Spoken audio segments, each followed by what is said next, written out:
We'll give. Okay, so we're recording now. We're going to let people join. An email should have gone out today to remind people about the possibility to join. So yes, we have people joining right now. We'll give people, 2 or 3 minutes to get on before we begin.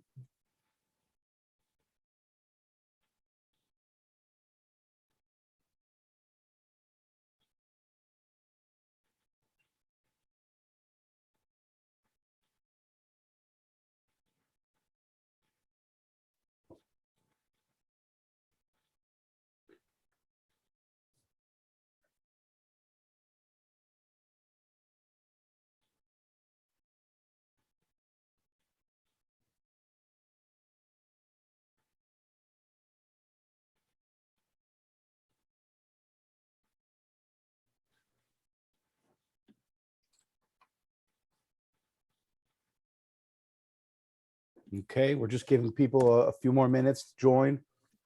It's 11 a.m. right now. This was our intended start time, but since we are at the United Nations, we try to be fashionably late.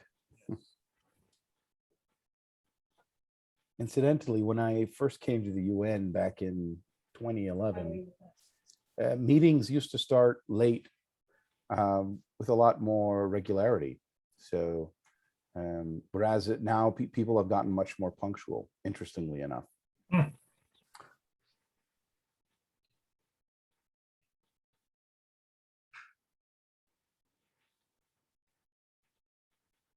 We have some people saying hello on the chat. Hello to everyone. Welcome. We're just giving everybody a chance to log on before we begin.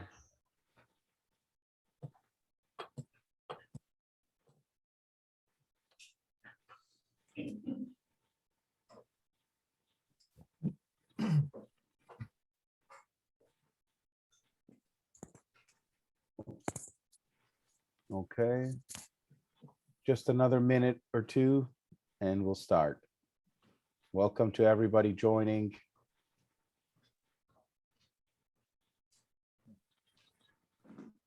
We have people joining us from Ontario, from Italy, from Buenos Aires. Awesome. And we have a question on the chat. Is it just you three we can see? Yes, because this is a webinar. It just helps with the presentations. It makes things a little bit simpler.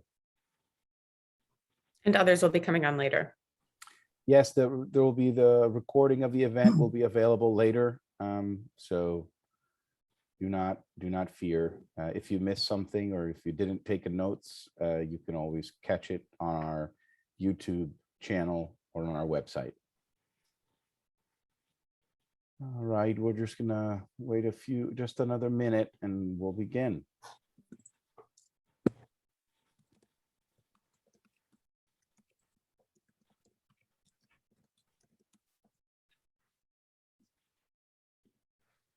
Welcome to everybody who just joined us. We're just waiting another minute before we start.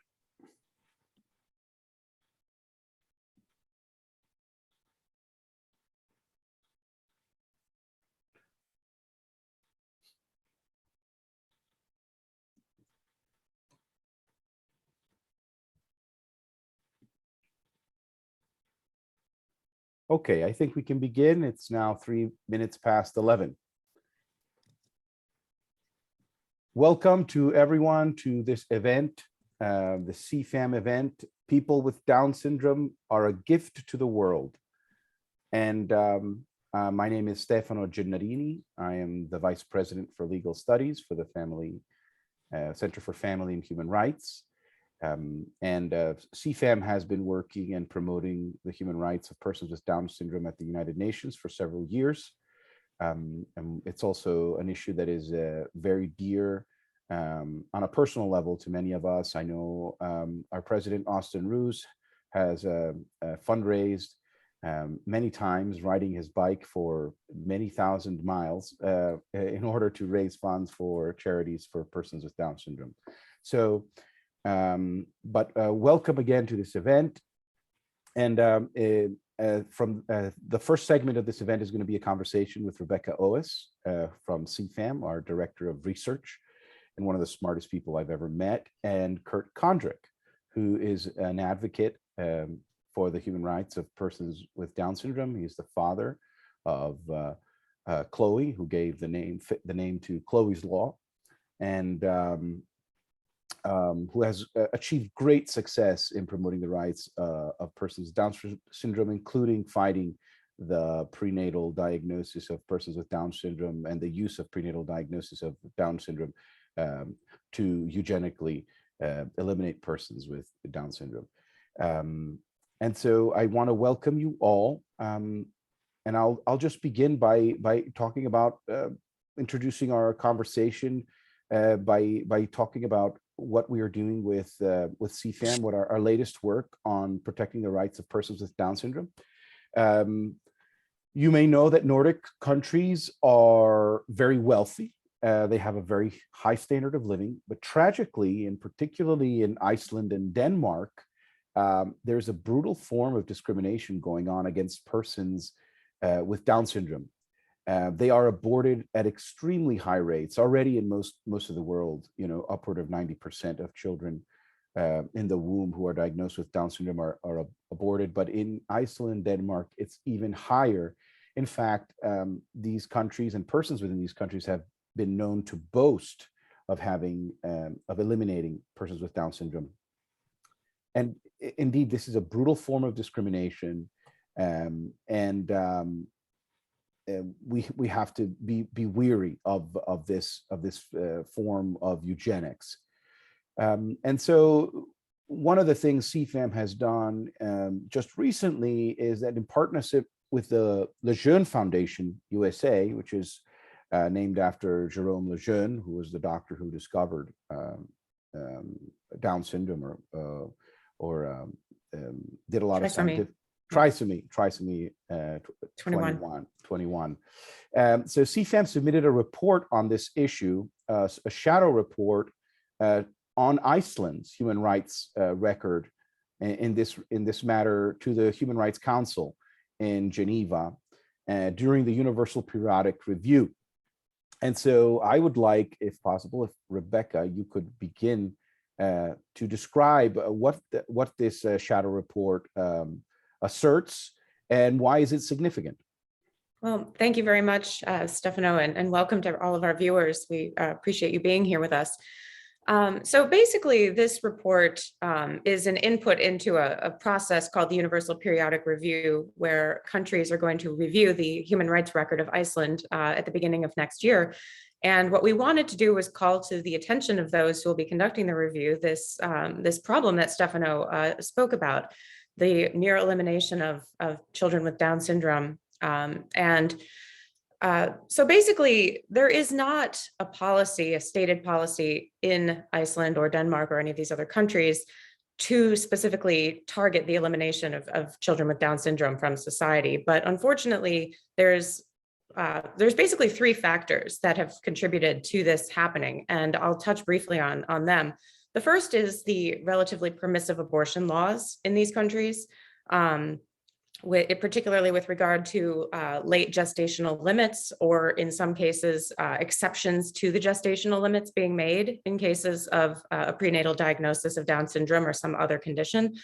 The second is the attitudes and norms within the medical establishment in terms of the promotion of these kinds of prenatal tests, particularly for conditions for which there is no treatment, such as Down syndrome.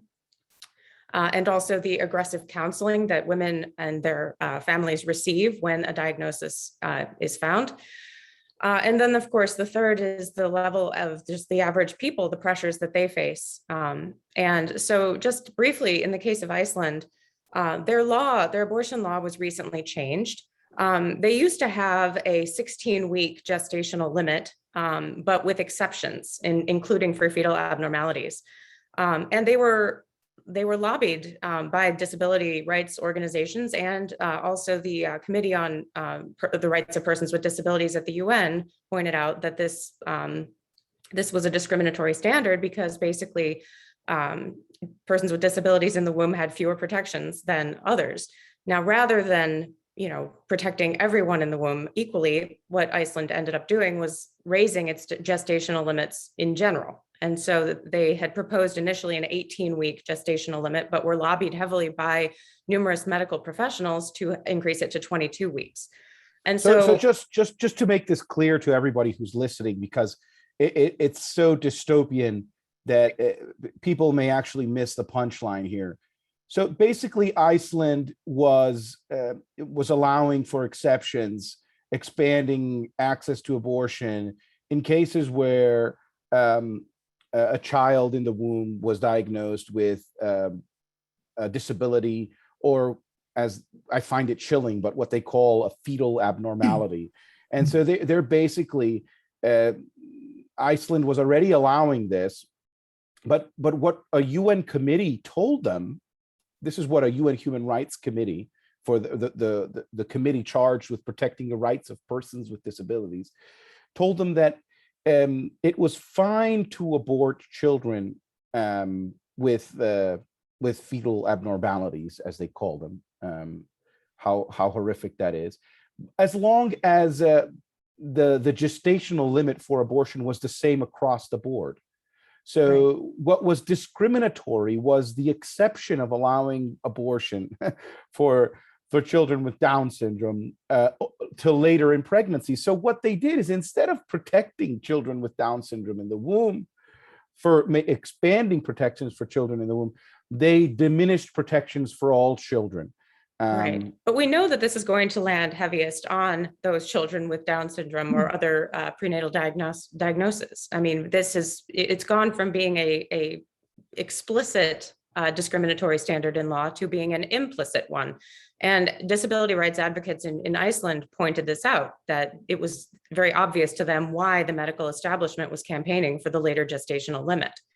And so that's the problem at the level of law, is this enabling environment for this kind of discrimination, this lethal discrimination to go on. And obviously, I've just mentioned the medical establishment. It is known that in Iceland, women are not required to have these diagnoses done, but they are heavily encouraged to do it, and there's a social norm to do it. And of course, if a diagnosis turns up a case of Down syndrome, there's heavy-handed counseling, is the term I read in an article, for women to abort. And so there's obviously a very discriminatory standard being perpetuated by the medical establishment in Iceland, which, as in these Nordic countries, typically is a nationalized, centralized health service. And that finally brings us to the level of just society. And of course, these women and their families, when they're given this diagnosis, in a country where there are so few people being born with Down syndrome, the odds are they don't know families with children with Down syndrome. There's no experience of having met people with Down syndrome. And so what they have is what sounds like a scary diagnosis without a face to put it to. And there's, a woman was interviewed in Denmark, and she basically said that even if she wanted to have a child who had Down syndrome, there's no support for that. There's no network of parents to join into that. Maybe 10 or 15 years ago there would have been, but there no longer is. And she basically said that, her choice would have been made basically. Here, let me just read this. She said, "My choice is a consequence of the opportunity of choosing and the choices made by all the others."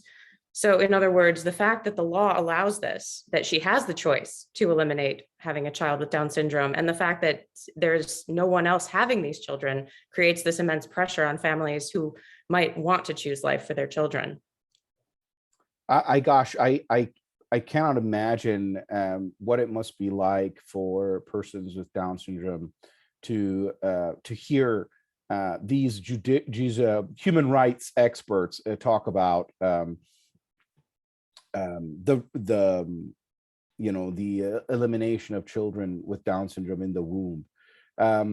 Kurt, one of the reasons why we came into contact was we a few years back, we brought you to the United Nations precisely to talk about Iceland and what was going on there.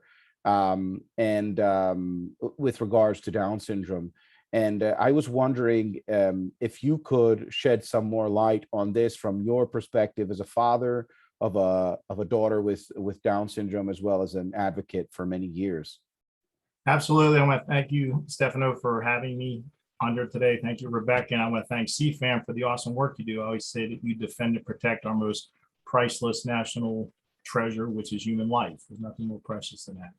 So as in 2017, CFAM invited me to the United Nations because that year Iceland had proudly come out, one of their medical directors, and proclaimed that they had cured Down syndrome.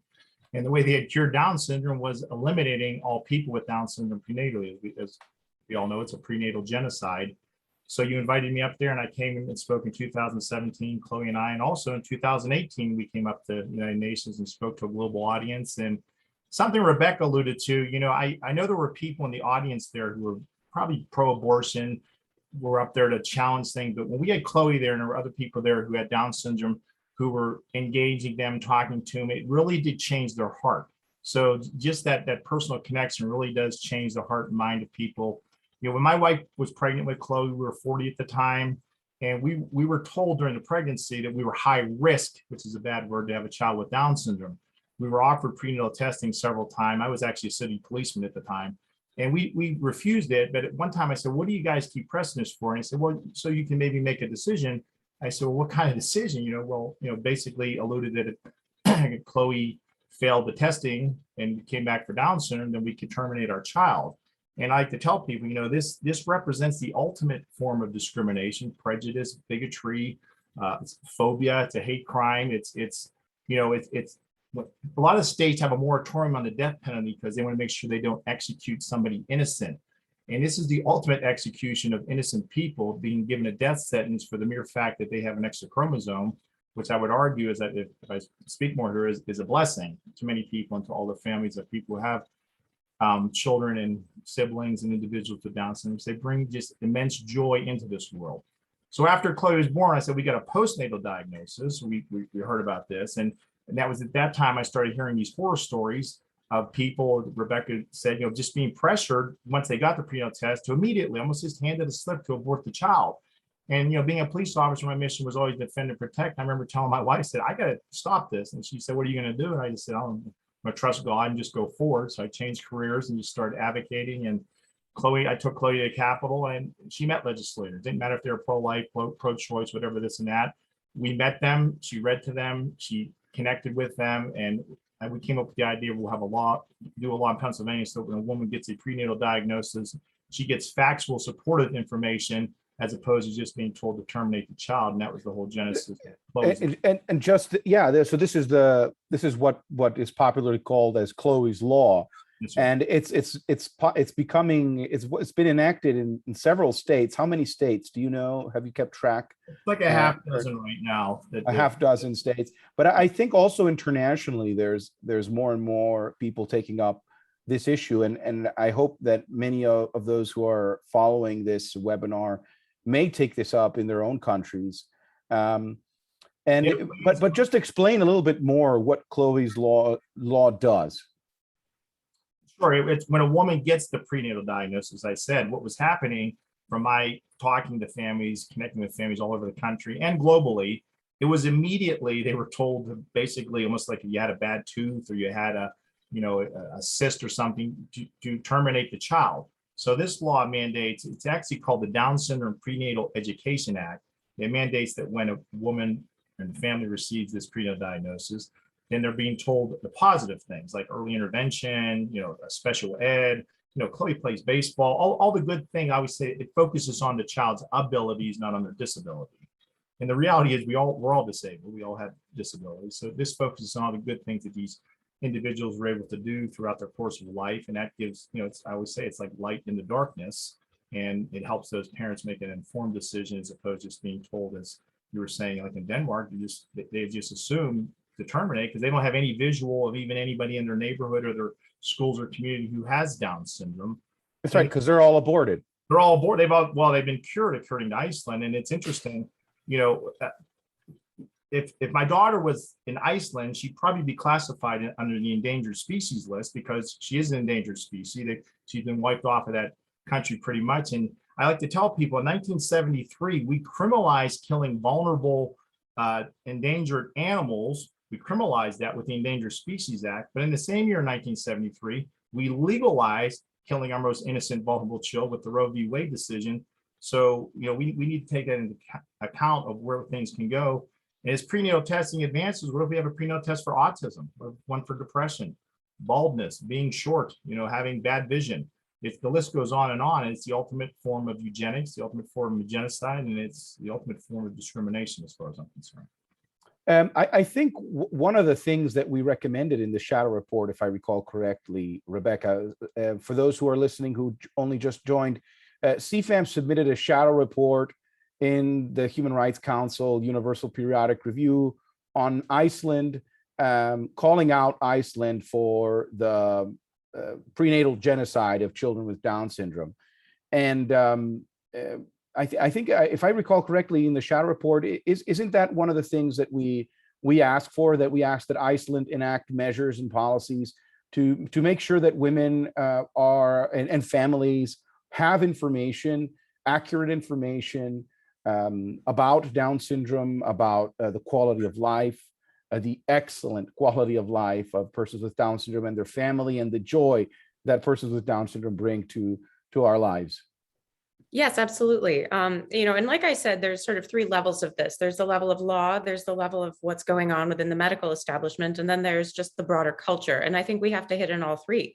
We certainly need to have protections for all life in the womb, especially, explicitly those who have disabilities, or as Kurt was alluding to, anything that could be a basis for discrimination. Certainly in some countries, being female has been, the reason people are targeted in the womb. And, and there have been laws in some countries where that's prevalent to not allow certain types of prenatal testing, just to eliminate that problem. So there may be grounds to impose some sorts of limits on the kinds of prenatal testing in law as well. And of course, obviously, we need to see how people are being educated to be doctors, nurses, counselors, and really to push back on the discriminatory norm that seems to exist in that region. And of course, we have to educate kids in school and families and just the general public. I think the work that Kurt's doing and the Lejeune Foundation and others, that it's really important and powerful work to share the stories of people with Down syndrome and their families, and to put a face to this diagnosis, and really educate the public at every level. And just a question to Kurt: do you know how effective this law has been? Because do you have estimates? Do you have testimonials about how effective Chloe's law has been in protecting children with Down syndrome, in helping families to welcome persons with Down syndrome into their family? The law, that we're updating some of the information there. It's been difficult under the current administration we have here in Pennsylvania with that, as far as getting the right updates and stuff. But it has been effective in respect that the law has gotten so much publicity statewide and nationwide. It's brought out the fact that this is happening. Because I've had so many people after this was passed come up and say, I had no idea that was happening. I had no idea what was happening. I had a teacher, one of Chloe's schools, say, you know what, we don't get any kids, haven't had many kids like Chloe in the last few years. And when I explained to them, so I think this law, it does. It's shocking for people to hear how many children with Down syndrome are aborted. Right. And I think I just repeat it because it's so important to actually say it, even for those listening. It's so important to say it. This is happening. We can't. And the most important thing is to make people aware of it. And so don't be afraid of saying it. Persons with Down syndrome are being aborted every day. They're being. Sorry. No, it's eugenics. It is a genocide. Like I said, it's something that should disturb everybody. I don't care what your political affiliation is, what you consider yourself a conservative, a liberal. This is a human rights issue. Because like I said, when we can identify, target, and terminate a human being because we decided they don't meet the cultural mandate for perfection, then we have to all ask who's next. And if we can do it prenatally, why not do it postnatally? And if we, so it's a very slippery slope. And like I said, it's an issue that all of us as human beings should not tolerate and should be working to get rid of. I just would like to mention very quickly too that, we've been talking a lot about Iceland and Denmark, and certainly they have been the subject of a lot of news reporting because of the near elimination of people with Down syndrome from being born. But it's much broader than that. They're not as large of outliers as you might think. in part because they're relatively small countries. And so your statistics are going to be skewed by even one birth of a child with Down syndrome. If there are only a few per year, it makes a big difference. But it's also the case that, in other Western European countries like Britain and Germany, more than 90% of children with Down syndrome are aborted as well. So this is, certainly not a case of just those few countries that are doing this. It's much more widespread. And during the Holocaust, if people learn their history, the first people, that the Germans came for were the disabled. They were the first people that they demonized, and they said they called them worthless eaters and weren't capable of doing anything. So they were the first people who were rounded up and eliminated, and then that was their beginning. And then the rest of the history. But people need to understand history and how this has been something that's happened throughout the course of history. It's something that we all need to address and put it into immediately. Rebecca, can you talk a little bit about the follow-up to this shadow report? What do we expect out of it? Are we hoping that it will be taken up by other countries in the Human Rights Council? So, like I said, Iceland is one of the countries that will be reviewed in January of next year. And so we submitted this report about 6 months prior to that, which is sort of the deadline. So basically, civil society organizations can make submissions we send it to the Human Rights Council, and basically their secretariat will compile, the civil society submissions and then disseminate that to other UN member states, to different countries prior to the review, along with Iceland's own report that they submit, as well as a compilation of all the inputs from the various mechanisms of the UN human rights system. So those three things are all going to go out to member states, who will then look through them and then make recommendations to Iceland how they might improve their human rights record. So the hope is that our report, and hopefully others as well, disability rights advocates, pro-life advocates, and others, will get their voices heard, and that member states will then take the information we provide and make recommendations very specifically to Iceland to combat this lethal form of discrimination. Well, because this is how the Universal Periodic Review works, right? So Iceland submits a report to the Human Rights Council, and then the report basically details what Iceland believes are its compliance with its international obligations under human rights law and its human rights commitments, and other countries get to comment on it. Right. What do you think are the chances that any country will bring this issue up, the prenatal genocide of children with Down syndrome? Well, there is that possibility. I mean, there have been recommendations that Iceland has received, with regard to protecting the rights of people with disabilities in previous reviews. Obviously, we would love it to be very explicit. But again, I think the first step is making member states aware, getting people on board to know about this and to make comments on it. So the more they know, the more likely it is that they'll make comments.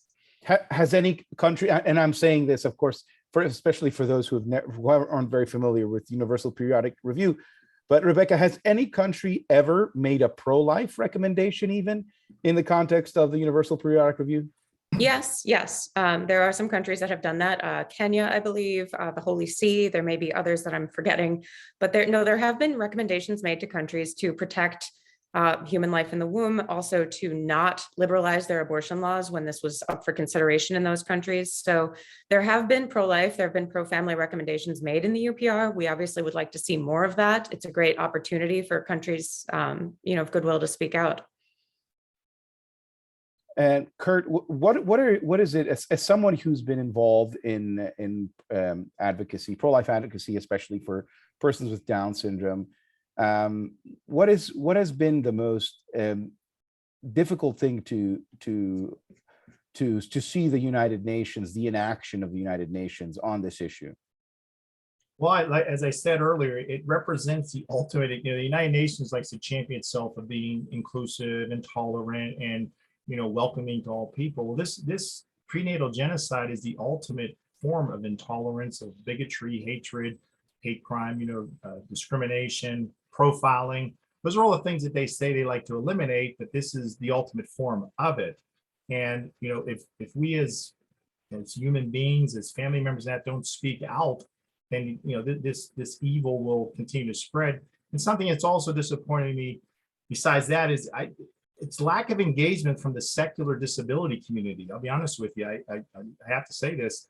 I've brought this up to a lot of, I'm not going to name anything, but secular disability communities, and they always, a lot of times will say, well, we can't get involved in that's political. I'm like, you claim to represent and advocate for people with Down syndrome, but you refuse to get involved in stopping the greatest cause of death in the Down syndrome community, which is prenatal testing plus abortion.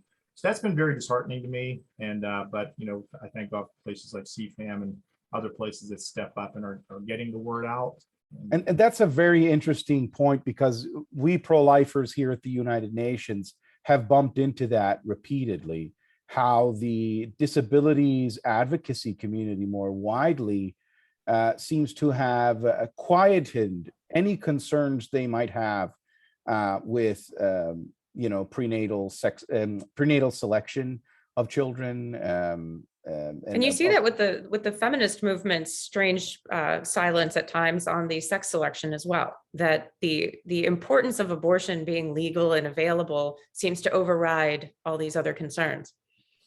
Yes, but I mean, I wasn't here in 2006 and the years leading up to 2006 when the Convention on the Rights of Persons with Disabilities was negotiated. But my understanding was that there was a process in the years leading up to the Disabilities Convention where they basically silenced any dissent on the issue of abortion within the disabilities advocates camp.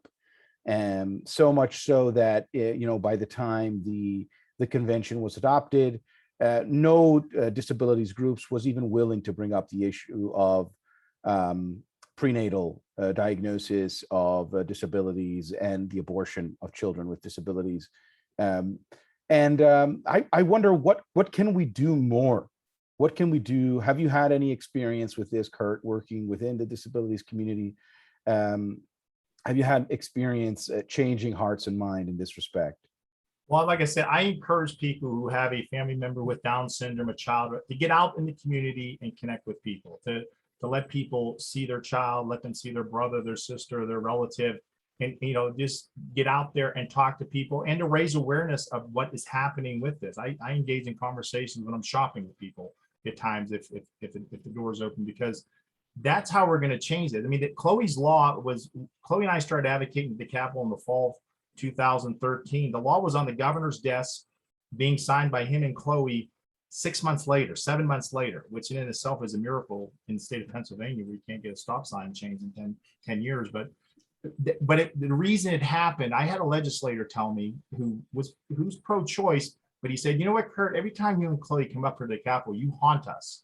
Because they couldn't look in her face. And I used to say, look in her face and talk to her and tell me that my daughter doesn't belong here, and tell me that she's not a valued member of this state of Pennsylvania. And that is how you're going to change hearts. That's how we're going to end abortion. I feel the laws are important because they get pro-information Act, but just like with slavery, like anything that's changed women's rights, we're going to change it by changing hearts. And the way we're going to change hearts is by taking our beautiful family members out into the public, out into the community, meeting with elected officials, going to the state capitals, going to events and stuff, showcasing that, and also providing the information simple. Anyone wants to contact me, I'd be happy to give you what I have. But speaking out at social groups, at churches should be much more engaged on this issue. I really feel, and we'll change our hearts by bringing these individuals out. I even wrote, my daughter, I was a policeman for 20 years. I never had a call where someone with Down syndrome was committing an act of malice or evil or this or that. They're actually some of the most pure, beautiful people you ever meet. And they do have an extra chromosome. I wrote an article that Adam and Eve actually had Down syndrome until the devil stole the extra chromosome. So when you get out, I tell people, you meet my daughter, you're getting a glimpse of what Eden looked like before we screwed everything up here on earth. And that's how we will change the hearts of people.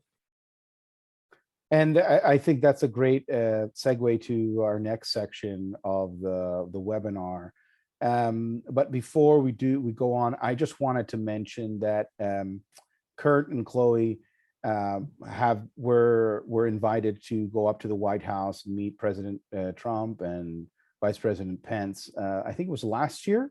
for the March for Life? Was it, or was it? It was actually in 2018, the first time they addressed it What? live. We were at the White House, but then we met them again, and actually a picture of Chloe with Vice President Pence, a large picture, hung in the West Wing of the White House. So it's probably the first time a person with Down syndrome, she hung in the West Wing of the White House until things changed this past year. But it's, Why do you know for a fact that they took down the picture? I do, because I have it now. And Vice President Pence signed it, so I have it up in my house now. But it was a large picture. It was in the White House. I'll send you. If anybody wants to see this stuff, please contact me. That's too bad that they didn't keep the picture of Chloe in the White House. They should have. Well, one last thing. Their loss. And Chloe and I were appointed to serve on, it was a bipartisan committee, people with disabilities, intellectual disabilities advisory committee. We were appointed on that as family members. It's been an ongoing thing throughout the course of presidents for many years. And we were this year terminated from that advisory committee, which has never happened under any president, Republican or Democrat. But we were taken off that by the current president because I guess they don't want a pro-life voice there. And I will tell you, this issue makes a lot of people uncomfortable, as it should. And that's why it's so important that we keep pushing this issue and getting the facts out to people so that they know what's happening. It is an uncomfortable issue, but it's a factual issue. Well, thank you, Kurt. And we're just going to welcome Tim and Lauren. Tim and Lauren, if you want to turn on your cameras and mics, welcome to our webinar today. We just spoke of the work that CFAM has been doing at the United Nations to promote awareness to fight against the prenatal genocide of children with Down syndrome.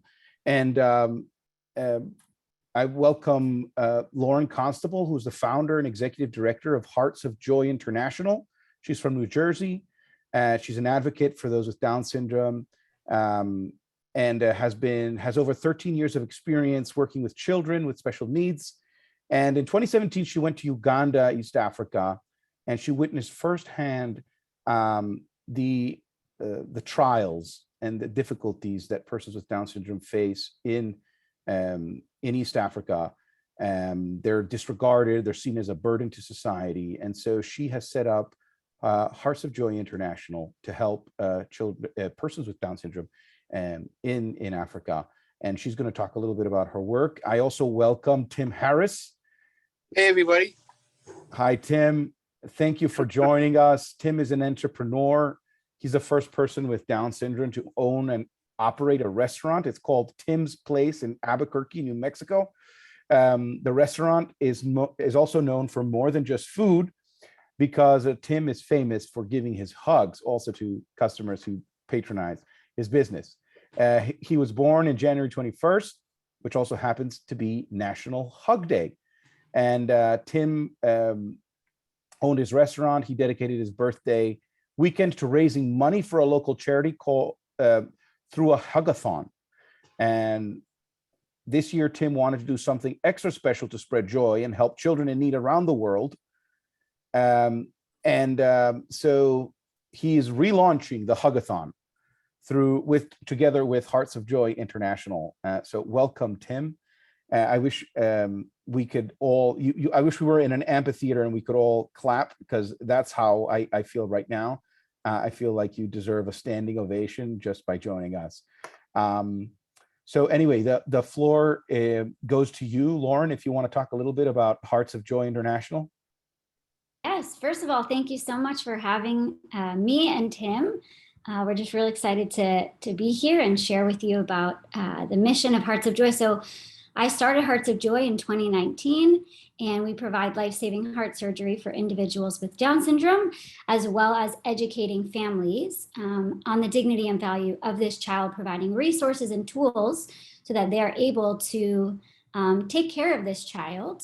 We serve in India, Uganda, Mexico, and the Philippines, as well as providing counseling and resources to women who get the prenatal diagnosis or in crisis pregnancy here in America.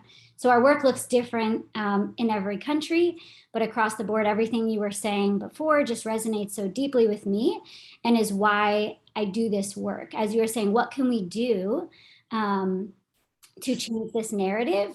I believe that our mission does exactly that, because we are hands-on in these communities, showing people that we care. We're traveling all the way from the States. We're, showing them there is value to your child, because in every country that we serve, they're told otherwise. They're told that their child's a burden. I mean, in Uganda, it's that they are a curse, even that they do these sometimes ceremonies to try to take the disability out of the child. I mean, there's just a huge lack of understanding and lack of resources. And so we come in and provide this necessary service of the heart surgery, because 50% of children born with Down syndrome will have a congenital heart defect that requires this surgery to repair to save their life.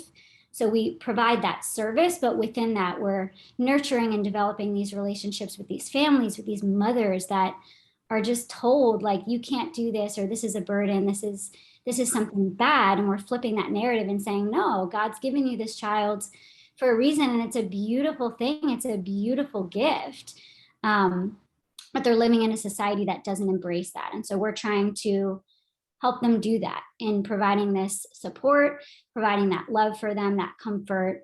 And we have been able to heal the hearts of 35 children since we first started, even amidst the pandemic, which is just such a testament to just God and how amazing He is and how He loves these children so much, but also to the hard work of our team. And really it's the families. I'm constantly amazed by these mothers that we get to work with, that is really unsure in the beginning, and then sees that we practice what we preach, we say what we do, and we walk the walk, or talk the, whatever that saying is, talk the talk, and we mean it. How are the folks in Uganda getting in touch with you? How do they find you? Through the hospitals? Is it through other charities? What's the network that you use to reach out to the families who need this help?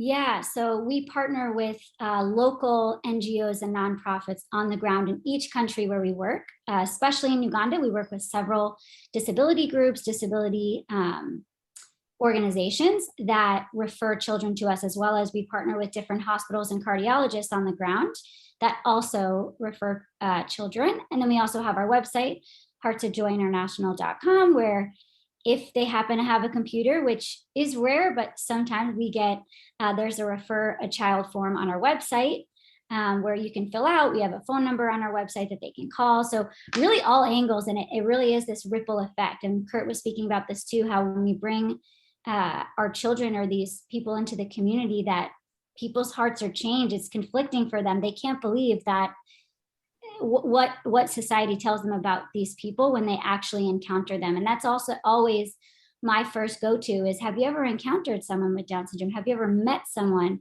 with Down syndrome? Because most of the time it's a no. It's this idea of who they are, but that's not based in reality.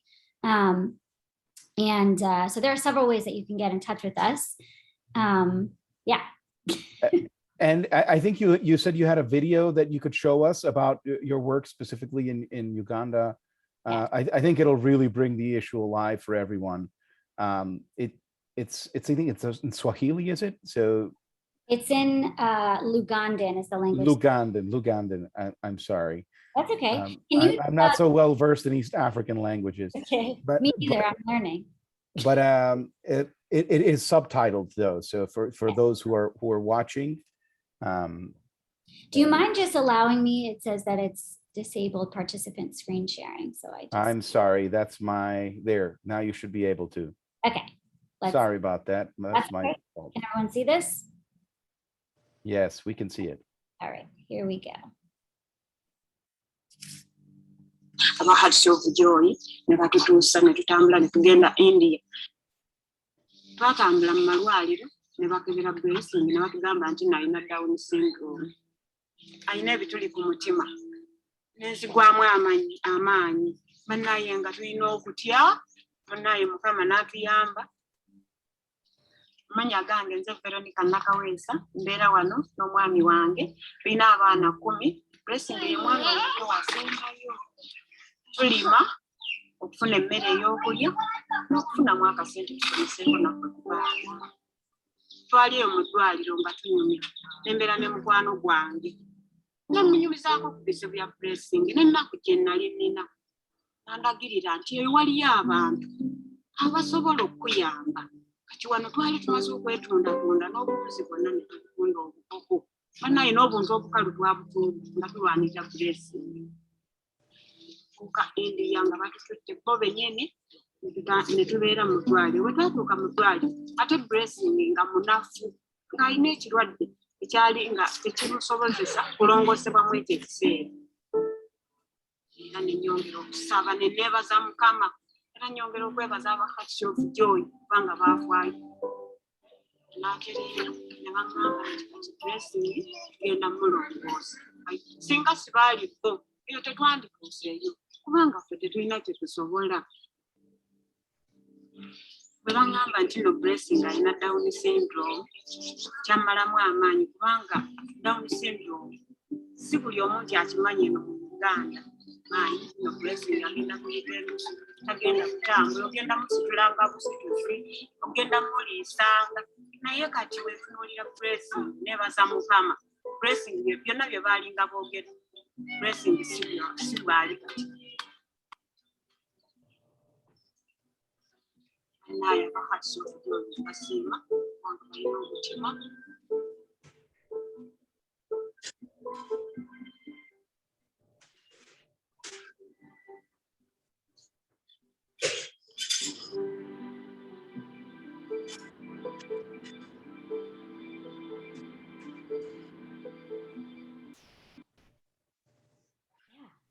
That is, Yeah, that's a great video. That's wonderful.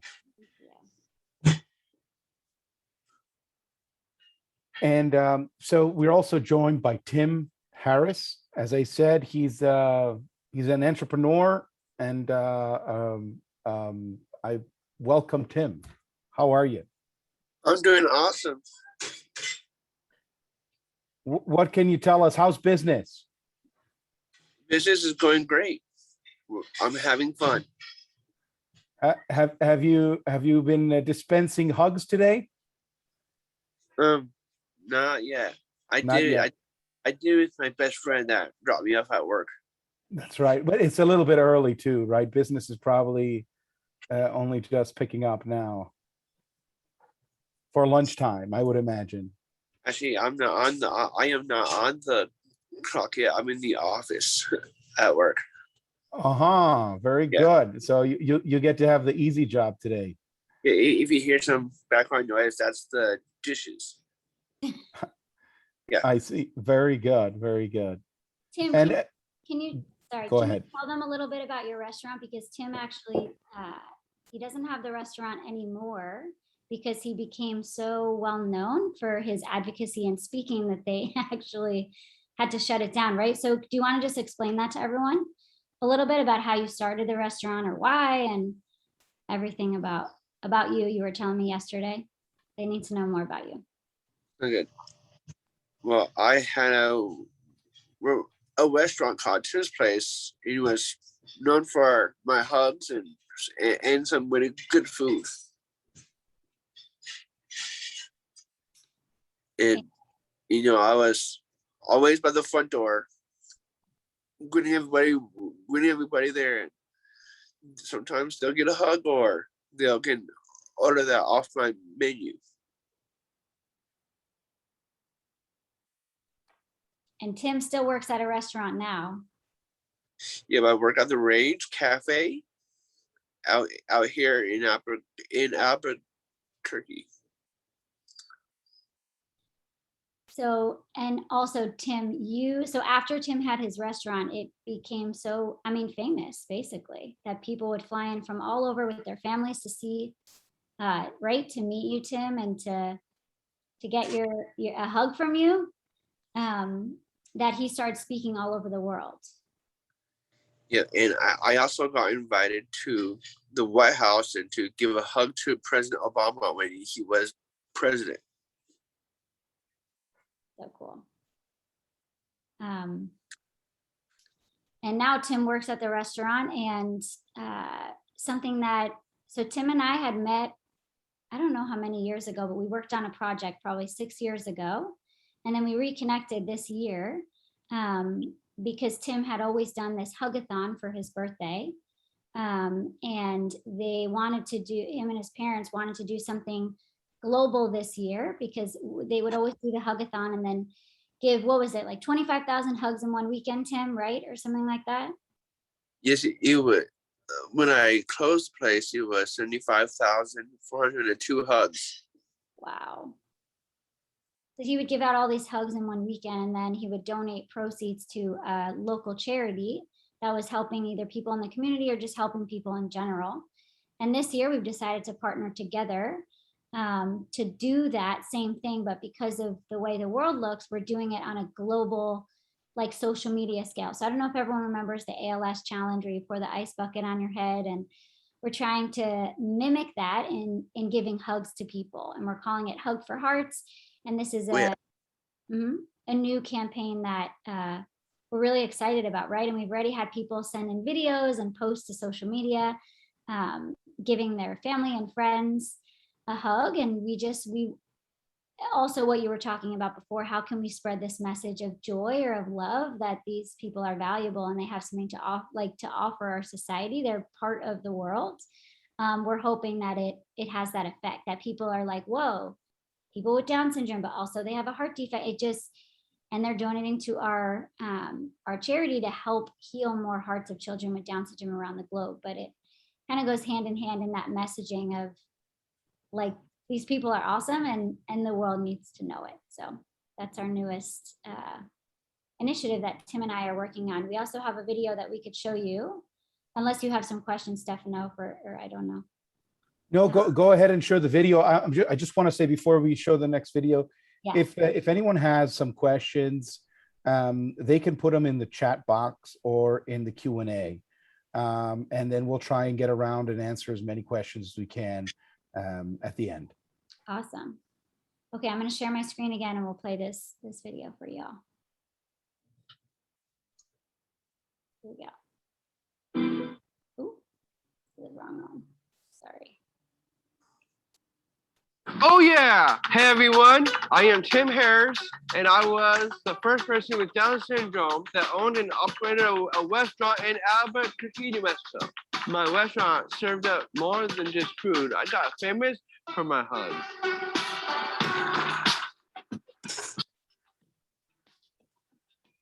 Founder of Hearts of Joy International, which provides life-saving heart surgery for children with Down syndrome, because 50% of them are born with a heart defect. And they need to be fixed so they can live an awesome life just like me. Tim was born on January 21st, which happens to be National Hug Day. What a coincidence. I don't think so. It's my dream to hug the world. I can't do this alone. I need your help. That's why we're teaming up for the Hug for Hearts Challenge, where we spread joy and heal hearts one hug at a time. It's easy. All you have to do is post a video hugging someone you love.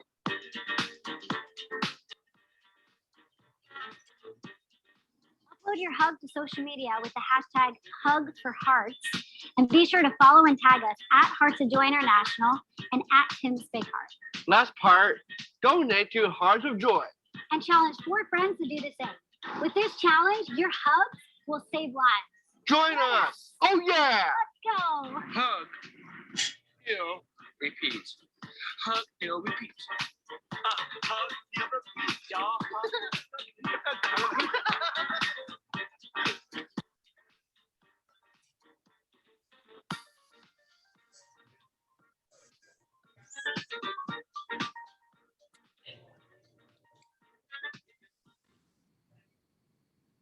So we hope that you could join us for that. And this is a great way to, just spread that message globally that people with Down syndrome are awesome. I mean, you could tell by Tim in that video. It's amazing. So yeah, and you can check out more at hugforhearts.com. Okay, so I have a queue of do you, Lauren, do you want to add anything else before we go and ask for questions? No, that's great. Thank you. How about you, Tim? It's fun. What do you think of this new campaign for hugging campaign? I'm excited I'm excited about this because I wanted to do something with my hugs. And I can't wait for doing this with Lauren and her non-profit. And have you been to Uganda yet, Tim? Do you plan to go? I've been to different places for speeches, but not there yet. He'll be coming with us soon, Well, yeah, I can't wait. next year. I bet that's going to be awesome. I bet that's going to be life-changing. Oh, yeah.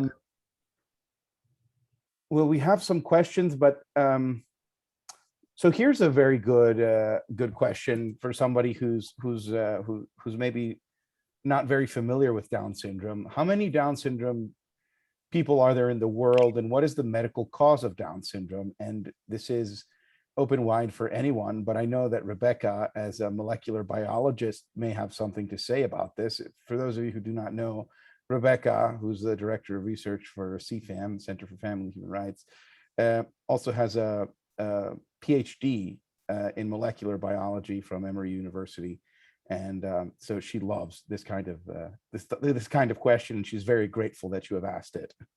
Sure. Actually, it's genetics and molecular biology, which is useful here because obviously Down syndrome is a genetic condition.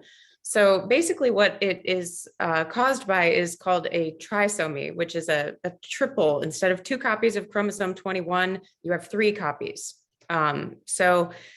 It's basically the result of some I won't get into too much of the details, but when you were first conceived, one of either the egg or the sperm had an additional copy of chromosome 21, and so the child ends up with 3 copies in every cell.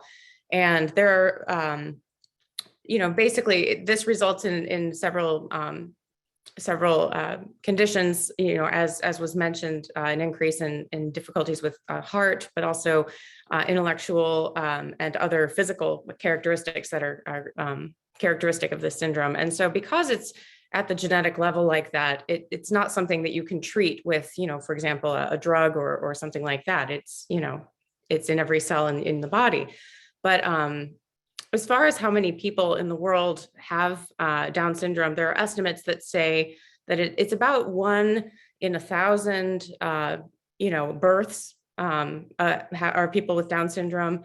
Of course, we also, as we talked about earlier, the number of people born is going to be affected also by the crisis of prenatal testing and abortion, which we've been talking about. So obviously there are fewer people on Earth with Down syndrome than there should be. But I'm trying to see if what the estimate is as far as how many. I think it was something around 5 million or so worldwide was an estimate that I saw. But anyway, that's the basics of how it happens and how often. Would anybody else like to add? Tim, do you think we have enough persons with Down syndrome in the world? Yes, we do, and they are my friends. And do you think the world could do with more? I think the world probably needs more of me to help them with my hugs. I think so too. I think we need a lot more hugs, Tim.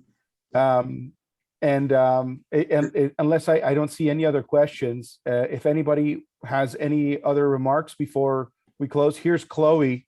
Hi, Chloe. Chloe wanted to say hi. Chloe wanted to say hi to Lauren and Tim. Hey, Chloe.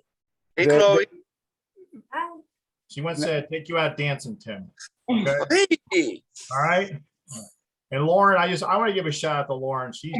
She's an amazing person. I often call her Saint Lauren because the work that she does and the stuff that she does globally, and she's an amazing individual. And her ministry is incredible, and so and she's become a very dear friend over the years. So just wanted to say that. Oh, thank you, Kurt. It's a blessing to know you as well. And Chloe, it's so nice to be here. Thank you. That way we have a live hug with Chloe. There you go. I just took a screenshot of her. She's awesome. Yeah. You'll get to meet her someday. We'll all get together. Yes. Very well. I see no other questions. And as hard as it is, we are now going to bring this event to a close. Thank you all for participating. The event will be available to watch on YouTube at the CFAM channel or on our website. Thank you again very much, all of you panelists, for participating, and all of you at home joining us. Thank you. Goodbye. Thank you. Goodbye. you. Thanks a lot.